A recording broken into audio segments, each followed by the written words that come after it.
Hello. Today I'm going to take up the challenge of a question that was put on one of my videos and tell you about the Einstein Podolsky Rosen paradox, sometimes shortened as the EPR paradox. Now, I'm going to keep this very simple and very basic, consistent with the theme of these videos, to explain things in simple terms. So if you are an expert in this, look away now. It's not actually an issue that I'm particularly well schooled in, but I shall do my best to explain it in simple terms. There will be no mathematics. The Einstein Podolsky Rosen paper was written in about 1935 and 1936, written by Albert Einstein, Boris Podolsky and Nathan Rosen. And essentially they were challenging whether quantum mechanics had got it right. At the time, quantum mechanics was about 10 years old. I suppose you could say that the originator of quantum mechanics was de Broglie, who had postulated that particles, like electrons, could also be regarded as waves, and that they would have a wavelength, given by lambda, equal to Planck's constant h, divided by the momentum, which for an electron would be its mass multiplied by its velocity. And that he postulated in 1924. It was a radical suggestion because it made the notion that particles, which had always been thought of as matter, could somehow be thought of as waves. And it was Davison and Germer who subsequently showed that you could get diffraction patterns from electrons, and you can only get diffraction patterns from waves. Schrödinger picked up this idea in 1925 and developed the famous Schrödinger wave equation, and you can see lots of information on that in my other videos. The Schrödinger wave equation and all the theory that was developed from quantum mechanics was demonstrated to be a correct analysis simply by looking at the spectral lines of hydrogen, where those lines precisely agree with the electron transitions within an atom. In 1927, just 2 or 3 years later, Heisenberg came along with his famous uncertainty principle, which is usually written as delta x, delta p is greater than or equal to h bar over 2. What this essentially means is that within quantum mechanics terms, in subatomic terms, there are certain quantities that you can't measure both at the same time. In this case, it's position and momentum.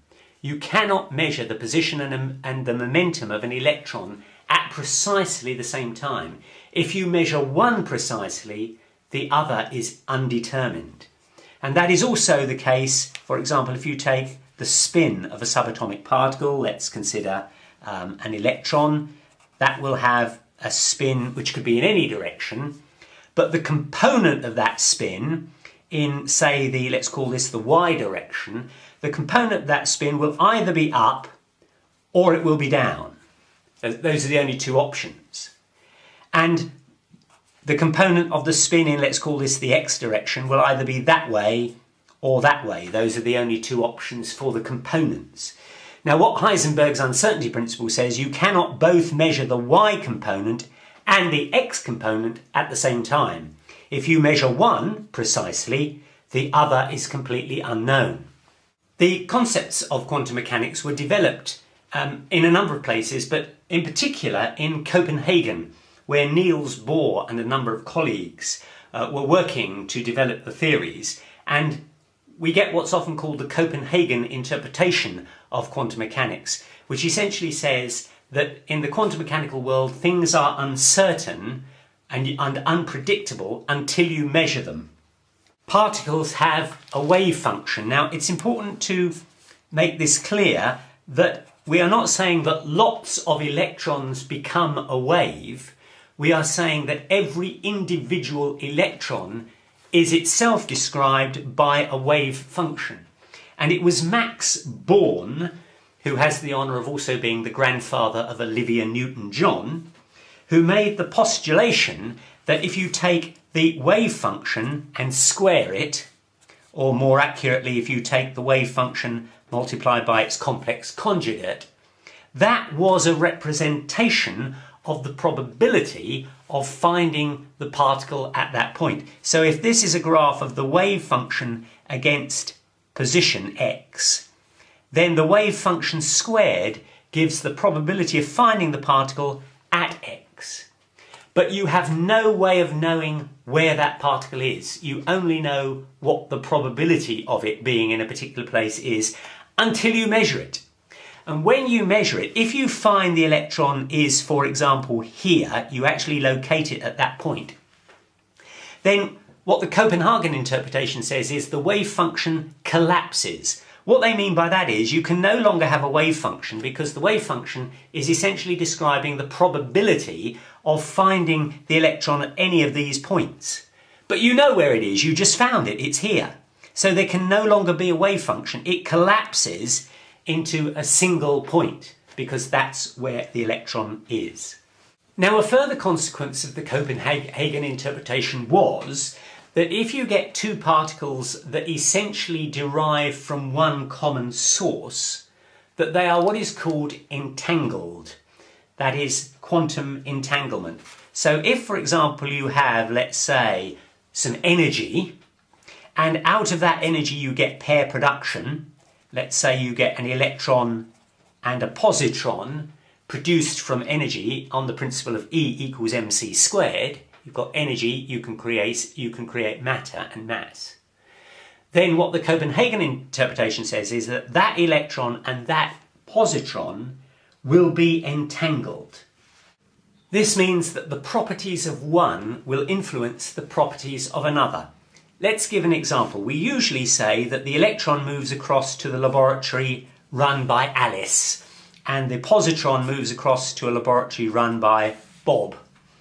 And they are each going to measure the electron or the positron spin on the, let's say, the y-axis. You remember that was here. So we're going to measure the coordinate of the electron spin or the positron spin along the y-axis. And remember that can either be up or down, but there's absolutely no way in quantum mechanical terms of knowing in advance what it's going to be. You can measure it, but you cannot predict it. Now the point is that if Alice measures the spin of the electron and finds that the spin is up in the y direction, then it must follow, because of entanglement, that the spin of the positron in the y direction will be down. And that has been experimentally verified. The two particles are in some way linked, so that if you find that this is up, then this one will be down. Or if that had happened to be down, that will be up. You've no way of knowing what they will be before you measure them, but as soon as you measure that one, you know what that one will be. And the reason for that from the Copenhagen interpretation is that where you've got one system producing two particles, they do not have an individual wave function. In fact, they have a shared wave function. And what the Copenhagen interpretation says, essentially, that this is a superposition of wave functions. These two particles contribute to one overall wave function. And that's the reason why they are entangled. And that's the reason why you can have this certainty that if one of them is found to have an upspin, the other will have a downspin. Now let's consider exactly the same situation. I'll draw it again. We have something like maybe energy, and it gives rise to an electron and a positron, and it goes to the labs of Alice and Bob, and Alice measures the spin of the electron in the y direction and finds that it's up. It could be down, but let's just for the moment assume that it's up. She had no way of knowing that before she did the experiment, but it turns out that it was up. We know that therefore when Bob does the measurement, he will find that it is down. But let's suppose that Bob doesn't do that experiment. Instead, he measures the spin of the electron in the x-axis. Now, it can either be that way or that way. But if he were to find out that if he did the experiment and he found out, for example, that it was that, he would also know from Alice's experiment that the coordinate in the y direction would have to be down. And that would mean that he would know both the y direction and the x direction coordinates. But according to Heisenberg, he can't, because that's the uncertainty principle. You cannot know both the y coordinate and the x coordinate at the same time. What that means, therefore, is if Alice measures the y coordinate of this electron, Bob can measure the y coordinate of this positron, but he can't measure the x coordinate of that positron, because if he did, he would then be able to know both the y and x coordinates, and according to the Copenhagen interpretation, that's not allowed. So here's the Einstein Podolsky Rosen paradox. How does that positron know what is happening over here in Alice's laboratory? If Alice doesn't measure the y component of this electron, Bob is entirely able to measure the x component of this positron. But if Alice measures the y component of this electron, Bob won't be able to measure the x component of that positron. How do these two particles know what's going on? Well, there are two possible explanations. One is that the two particles are somehow communicating with one another instantaneously. And this could be across the whole universe. You don't know what's going to happen to these two particles. They can fly off and travel enormous distances. But the implication of quantum entanglement is that each is keeping in touch with the other to make sure that what is happening to one has a consequential effect to what's happening on the other. But that would mean that information would have to be transmitted instantaneously, that is, faster than the speed of light. And that breaks the rules of special relativity. The other alternative option is that somehow when these two particles are born, when they are created, they have a kind of form of, I call it DNA. They have some information within them. It's called, the technical term is hidden variables.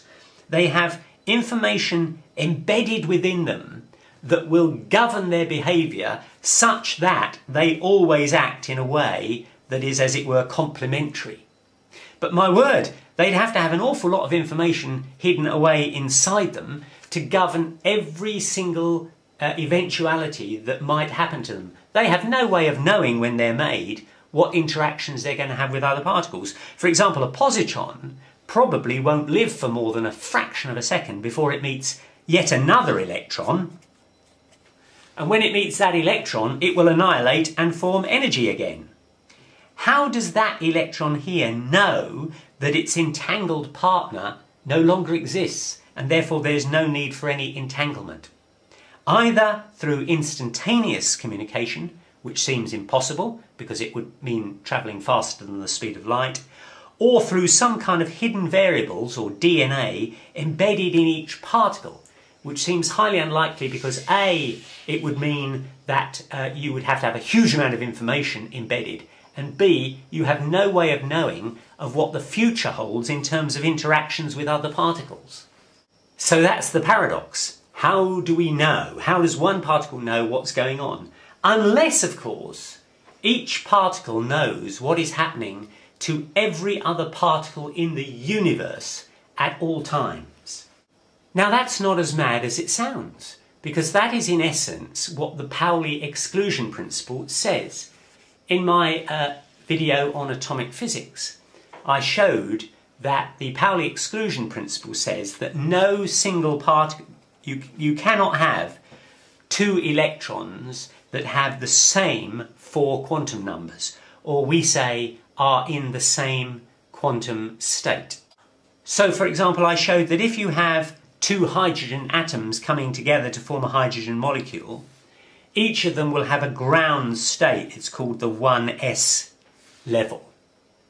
Each of them will have a ground state. But as they come together, those states will have to separate so that they are at a slightly different energy level in order to obey Pauli's exclusion principle that says you cannot have two electrons in precisely the same state. And I also showed that when it came to copper, for example, where you will have billions of atoms and therefore billions of electrons in the outer orbital, which is the 4s1 orbital, that where you've got all these are all individual individual atoms with these ground states, you cannot have an electron in the same ground state. So the states have to, as it were, adjust themselves so that they form a band. And every one of these states is just slightly different in energy from the other. You see, what some people assume is that what you really mean is that no two electrons can have the same quantum numbers or can be in the same quantum state in a single atom. But that isn't true. Here you see two atoms of hydrogen, the ground states have to adjust. Here, billions of copper atoms, the ground states of the outer orbital have to adjust so that no two electrons are in precisely the same state. They will be just marginally different in energy terms.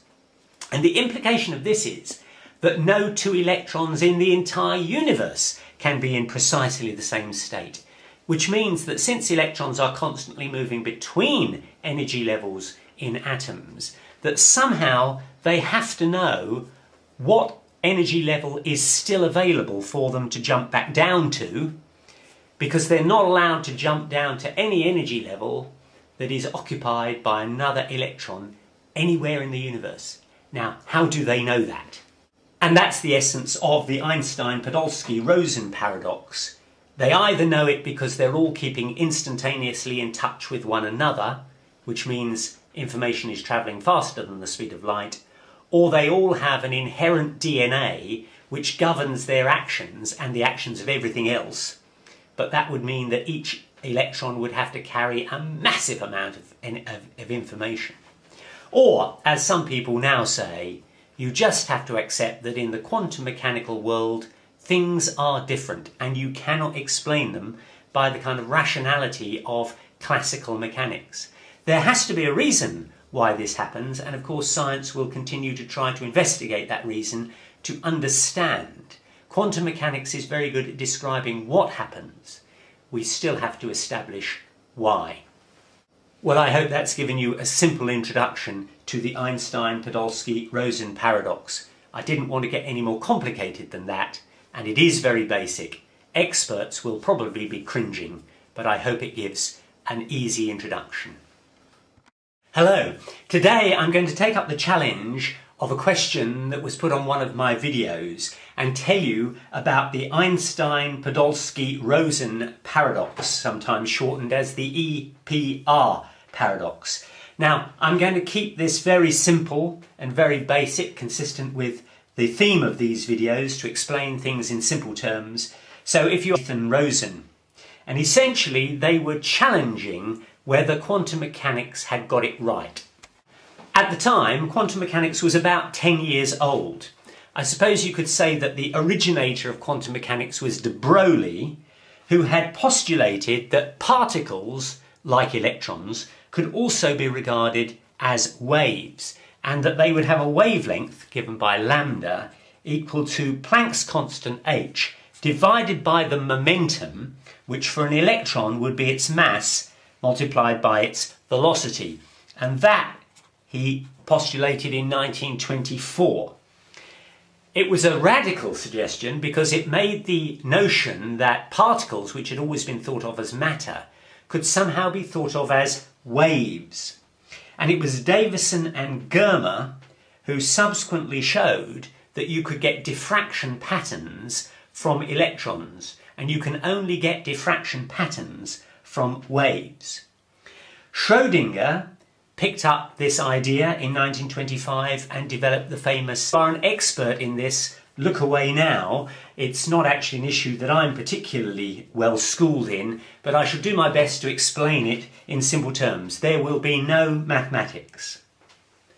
The Einstein Podolsky Rosen paper was written in about 1935 and 1936, written by Albert Einstein, Boris Podolsky and